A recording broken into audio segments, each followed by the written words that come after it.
With the recent tragic news about Shane Warne and the alleged crash diet that may have contributed to his heart attack, we really wanted to address the topic of extreme dieting.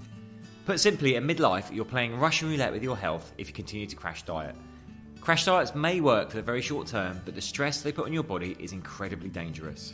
It's time we all understood the long-term implications and found a new way to lose the extra pounds, nourish our body, and stay that way for life. In this episode, we offer a wake-up call and offer advice on how to live healthy and happy without the crash diets.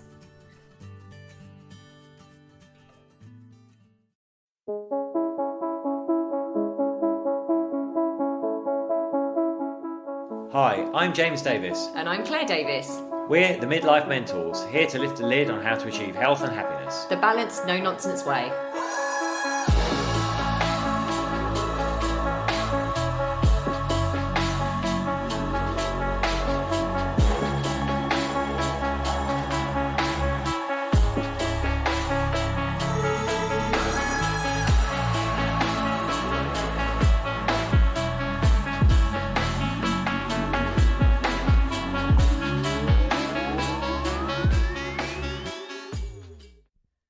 Hello and welcome to another edition of the Midlife Mentors with me, James. And me, Claire. We are back to edition.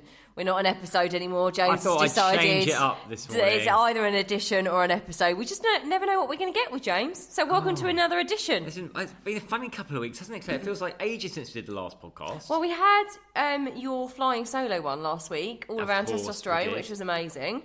And loads of lovely feedback about that. And then we've been a bit poorly. You might hear that I've got a little bit of a snotty voice. I think I'm preferring to say that it sounds a bit sexy, but I'm not sure it does anymore. Well, you've had your hair done and you look very lovely. I have had my hair done. He was looking at me funny. I wondered what he was about to say. When you're recording this, you can't actually see how he's looking at me sometimes. And video it. I never know what's going to come out of his mouth. So this week we're going to be talking all about crash diets and why they're a terrible, terrible idea. Yeah, and actually the tragic news of Shane Warne.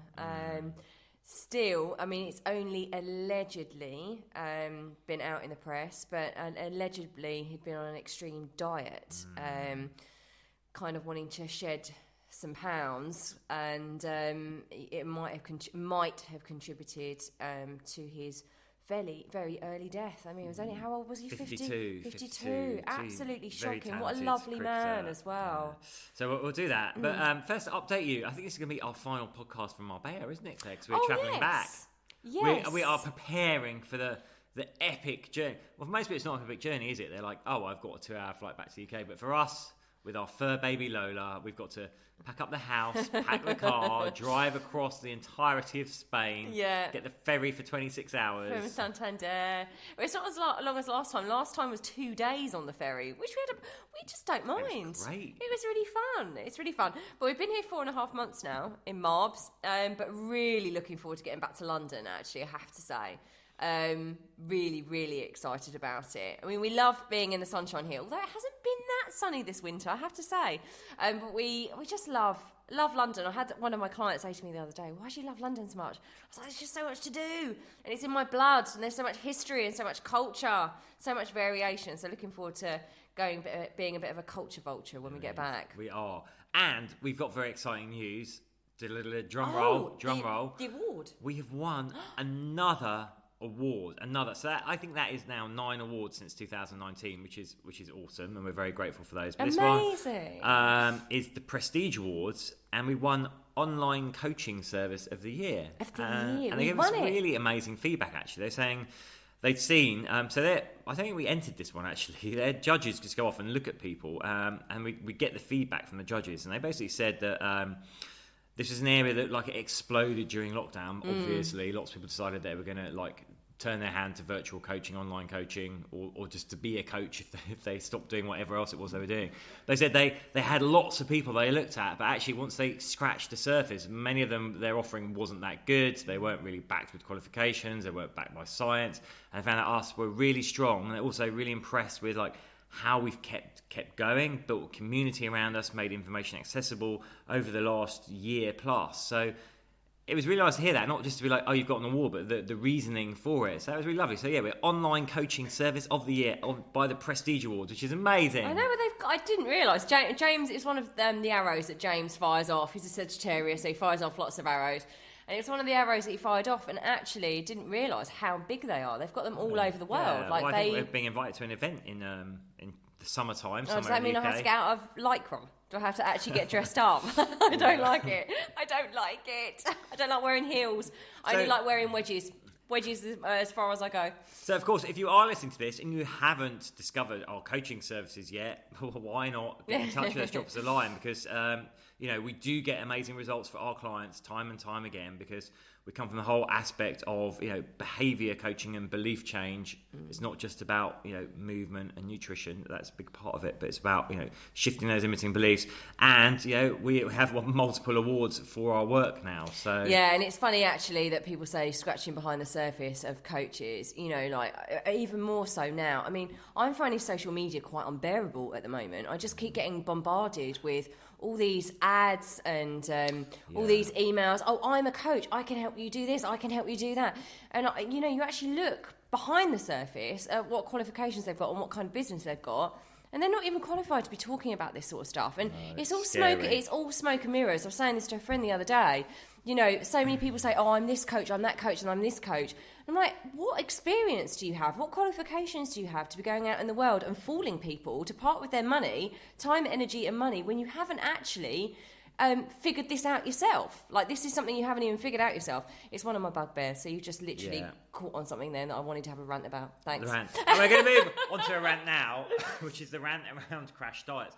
Now, we see this a lot, because obviously we are working with people in their 40s, 50s, 60s. They've got a lifetime experience behind them. Many of them have, unfortunately, fallen prey to the fad of diets that are out there. We all have. I get it. The diet industry really kicked off massively, I guess, in the 70s, didn't it? And we've been exposed to so many diet fads, diet books since then. Slim Fast. That's what my mum grew up on. Slim Fast, the Atkins diet. That's what I grew up on watching my mum. The white wine diet.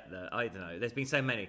But you'll know, if you're regular listeners, that we just totally do not believe or support in any way all these fad diets. And actually, when we were doing this off the back of the news, tragic news about Shane Warne, and we were looking at, again, at like telling people why crash dieting is a really bad idea, we remembered that just a few weeks ago, we actually didn't do a podcast, we did a Facebook Live on the Max Mosley Fast 800 Keto book that he's now brought out. So it was Fast 800, wasn't it? It was Fast 800, what he's done now he's tagged keto onto the end. Now what he's recently done is add keto in, but I think he's really behind the curve on this. I'm thinking, why are you adding keto to your book now when people have been banging on about keto forever? I mean, one of our first podcasts ever was what I say no to keto. Now he's brought this out because obviously he thinks it's still fashionable.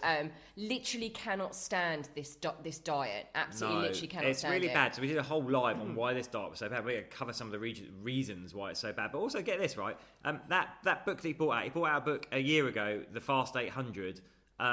If it's so great and it works, why does he need a second book basically re-explaining it only 1 year later? Which is how the diet industry works. Adding a massively low carb element to it. Well, no carb, that's what keto is, basically, putting your body into ketosis, which is actually incredibly damaging over the long term. Right, so let's look. What is a crash diet? So typically, they'll be reducing your calories somewhere in the 600 to 800 calorie a day range, which is way too low. Listen, I get it, right?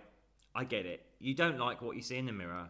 You've got that thing coming up, maybe the holiday, maybe the black tie gala, maybe the birthday, maybe the wedding, the party. You're like, I need to lose loads of weight really fast. This is 100% not the way to do it for all the reasons I'm about to explain to you. Like, I get the drive for it, right? No one wants to think I've got to spend a long time shifting this weight off. It's going to be this long process. It'd be like, if I can click my fingers and make it go just by going through short-term pain now, great. But here's the thing, right? When you do a crash diet, it's not just about the short-term pain. It's about the damage that you are doing to your body. And I've done this before. I think most people that I know, especially us women, we've done the crash diets, and it's really, really hard to put yourself in that frame of mind when you've got that weight to lose and those pounds to lose. You do know that the crash dieting works. So let's just be honest, right? The crash dieting works, right? Physically, you can see a change in your body, but it's not working for the long term, and it's not working for your mind, your body, and your soul. It is incredibly, incredibly damaging. And at midlife, we cannot get away, particularly at midlife, we can't get away with doing this to our body anymore, because our body actually can't handle, we're going to go into why, our body can't handle the pressure and the stress you're actually putting on it when you go into these massively low calorie, low restricted diets. It's just, we can't do it anymore. So actually playing it forward is really, really important, because it is appealing to think, oh, I can just get rid of that. I know it works. I did this diet before. I did the grape juice diet once before and it really worked. Well, here's the thing. It does work, but for the long term, it's really damaging and really, really bad for your health, and you can't get away with it. No, so let's just look at the actual, if you like, the mathematics around it. So obviously, every individual has their own calorie needs. So we're going to tell you how you check your own a little bit later on. But let's just say, for the sake of argument, the average moderately active woman is probably going to need somewhere in the 1,600 to 1,800 calories a day range to stay as they are. This is not weight loss, by the way. Stay as they are. A man, the same, an average sized man, is probably going to need like 2,000 to 2,500 calories a day. You can see straight away there's a big difference between a man and a woman. And obviously, your build, your physical activity levels are all already going to have a big influence on how many calories you need. So just going a one-size-fits-all 800 calories or less, obviously for a man or active man, that is going to be a massive, massive, massive deficit. Even for a woman who she must exist, it's like half the calories a day you need. Now, what's the problem with that? Everyone's like, oh, if you have less calories, you'll lose weight. Yes, you will, but you're going to be low on overall energy coming in, so you're not actually fulfilling your energy needs. It's going to be low in all your macros. So, not only is it low in calories, you're not getting the right kind of macronutrients, you're not getting enough protein, and it's going to be low in your micronutrients. You're not getting the fibre, you're not getting the little vitamins and minerals that you need either. So that leads straight away to an energy depletion situation. Now you might be saying, well, that's good, right? Because I want to lose weight. So if I'm depleting energy, I'll lose weight. Yes, you will lose weight, but it's the wrong kind of way. And also think now we need things like protein, we need our nutrients, we need those vitamins and minerals in our system. If we're depriving ourselves of those, then we're already storing up trouble. We can see that. Well, this is about not being mean to your body anymore, right? And actually switching. We can't mess around with our body anymore. And actually having a beautiful relationship with our body is way more important as we age than ever before. And a majority of us would have had a really bad relationship with food and our body. Especially, I know I keep saying, but especially us women, right?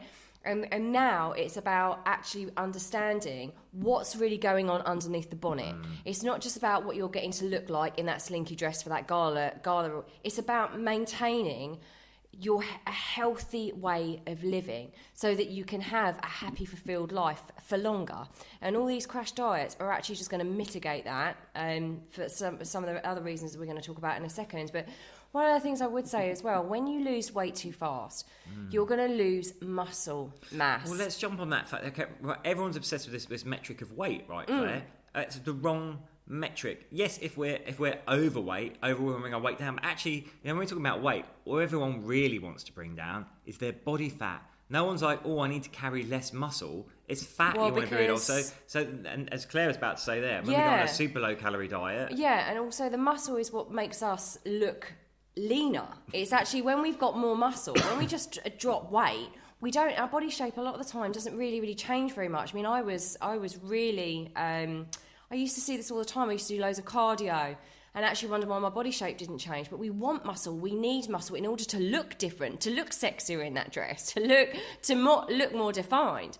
So as we diet, we actually end up losing muscle mass. And as we are aging, we're losing muscle mass anyway. So what we want to do is keep maintaining that muscle mass, because that muscle is metabolically active. So when we lose muscle, we start to slow down our metabolism, which is the opposite of what we want. So you're going to get that quick fix, right? You're going to get that quick fix, but your metabolism would have come right the way down because you are actually losing muscle mass. And not only are you losing muscle mass, you're not going to have the energy to exercise intensity, which is the other side of the energy equation. Everyone's just so obsessed with the diet part.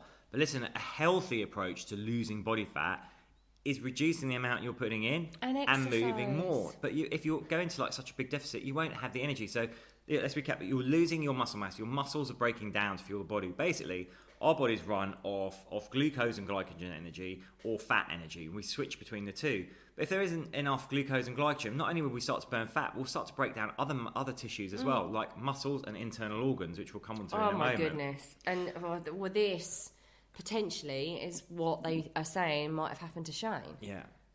Also, there's a process that the body goes through called adaptive thermogenesis. Basically, your body self-regulates. So if there's less calories coming in, it will start to reduce, irrespective of your muscle mass loss, it will start to reduce your metabolic rate anyway to compensate for the perceived lack of energy available for the body. So over time, and over a short space of time, if you're severely restricting your calories, your body's going to self-regulate your metabolism down. Yeah. So this is no surprise here, right? You've lost muscle mass, which is metabolically active. Your body's self-regulated your metabolism down to cope with the fact that there's less energy coming in. So what happens? You've crash dieted for like 3-4 weeks. You've lost loads of weight. You feel terrible, by the way. You probably look terrible as well. You start to eat, in inverted commas, normally again. Guess what happens? You balloon, because the body's now like, energy incoming. I've been really deprived. Let's prioritise storing this as fast available energy, i.e. fat. Yeah, because I don't know when are you going to do this again? That's what your body's going to say. Are you going to do this again? Are you going to do this to me again? So what I'm going to do is I'm going to preserve that energy because you might do it to me again and I might be in starvation mode, basically, in survival mode. Yeah. Another thing I would say as well is around osteoporosis. So if you're really low on micronutrients, macros and micronutrients, us women, as we're aging, osteoporosis is a major issue for us. Menopausal and post-menopause, it's a really big issue. And if you're not getting enough micronutrients and enough macros to serve your body well and keep those bones strong, you're going to be in serious trouble. So another reason not to crash diet, especially at midlife, is because your body, you're just doing yourself absolutely no good at all. No, and we do see this all the time. So we work with a lot of clients, and we do see clients that present that have done 20 years, say, of yo-yo dieting, crash, weight gain, crash, weight gain, crash, weight gain.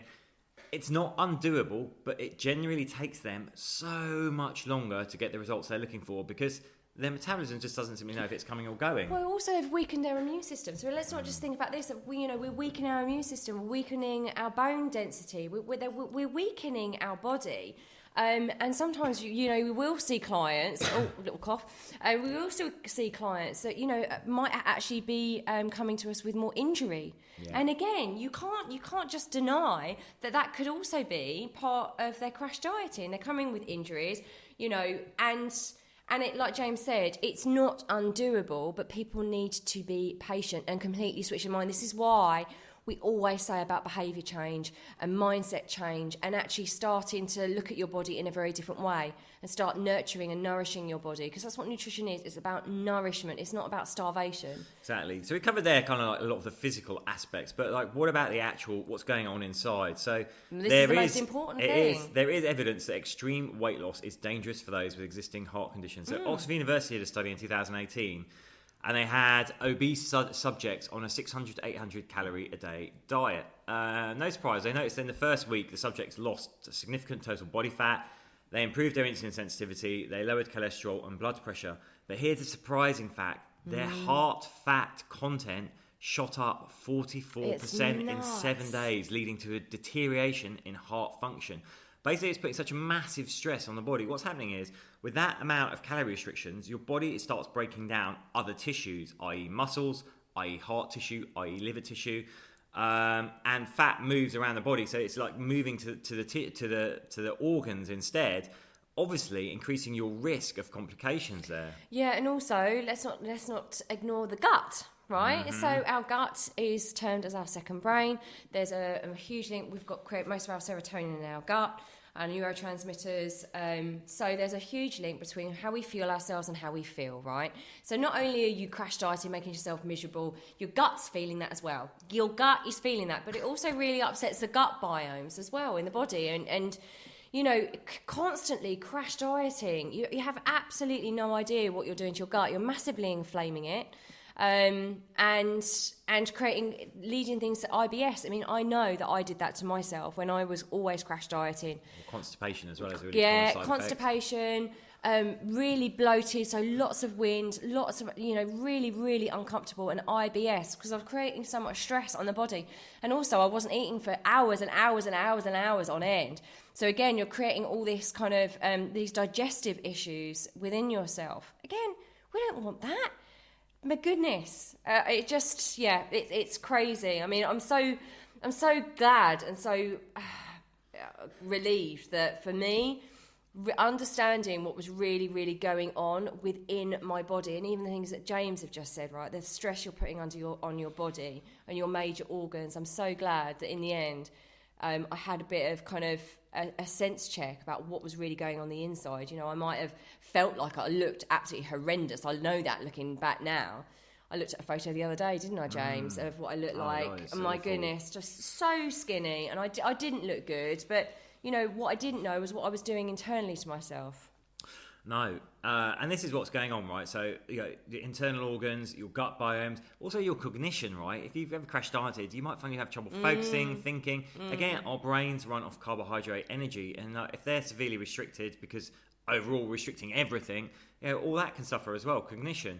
Then there's the emotional side. So you can't do that again at work. No. How can you perform well at work? If you're a career person, again, just think about the fact that you're not even going to be able to concentrate and do your job properly. If you're on an 800 calorie diet or lower, I can promise you won't be optimizing your results at work at all, or in your business. So we go to recap. We understand the emotional drivers to want to lose body fat really quickly. But this is totally not the way to do it. Not only is it going to not work over the long term, you're actually putting yourself at risk, because there is evidence out there from various studies that show crash dieting puts this massive strain on the body, on the internal organs, and can lead to complications. And this is why it's so important, the work that we do.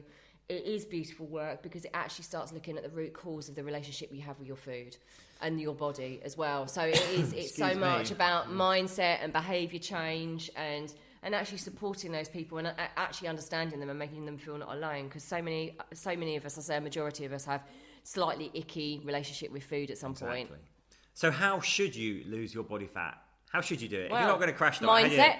Mindset. Well, we always say to people, look, it's not like you put all that weight on in like 2 weeks, right? But so why do you expect to lose it all in 2 weeks? Because we're in a quick fix society. Need to be patient with it. We're in a quick fix society. That's why, and you see everywhere. Oh, do this diet and you'll lose X amount of pounds in 2 weeks. I mean, it's completely understandable, and we want to reach out to you and say influencer videos. It's like do this 10-minute workout 3 times a week and you'll get rid of your belly. Yeah. Not really. It just doesn't work, guys. You have to be in it for the long term, and you have to be consistent with this. Okay, so we're going to recap. If you've listened to other podcasts, you'll know this. But what you need to do is work out your daily calorie needs. So you go online, Google calorie calculator, right? You'll get to input things like your gender, your age, your activity levels, etc., and it will give you an idea of how many calories you burn in a day. Now, obviously, if you were to eat those amount of calories every day, you're going to stay as you are. If you're looking to drop body fat, you want to create a deficit of around 500 calories a day. So just take 500 off that number.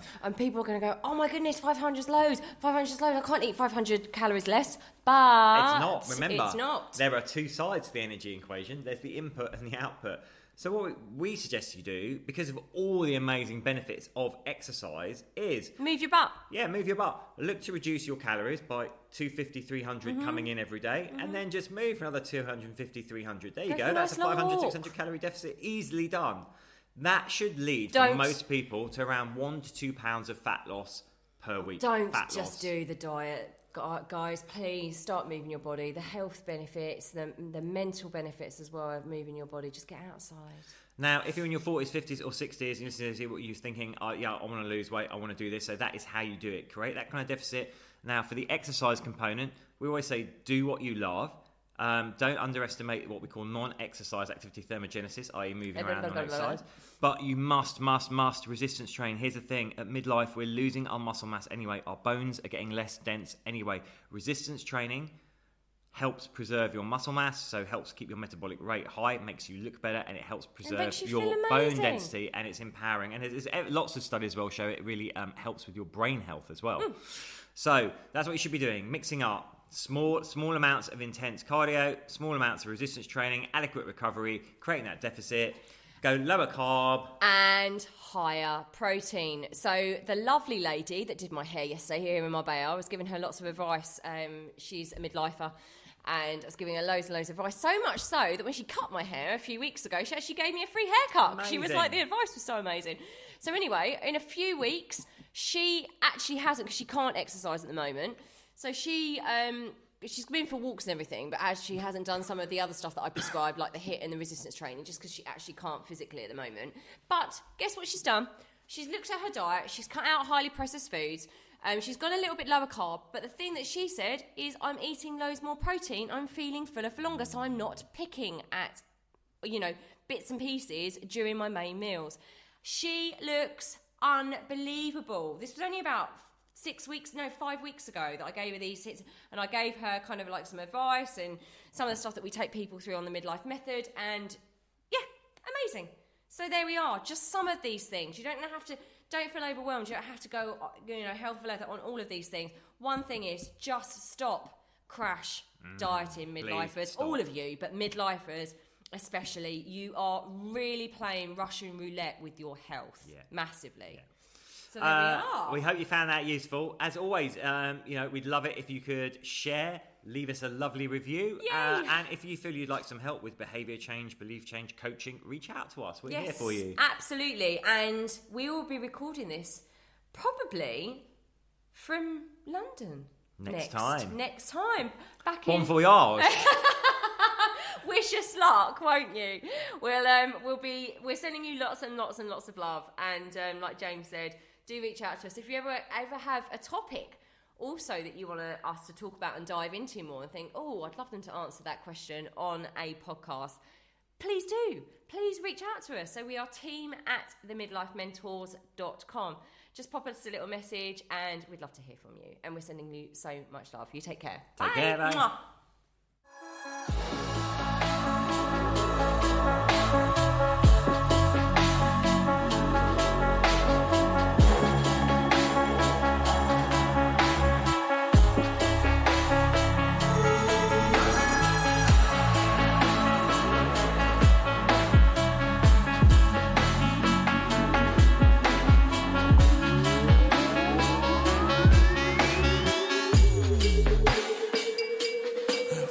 Yeah. You've been listening to the Midlife Mentors with Claire and James Davis. We'd love to hear from you. So drop us a line at info@themidlifementors.com with any questions or topic suggestions. And make sure you join us on our Facebook page and YouTube channel. You can find us under The Midlife Mentors. Yeah.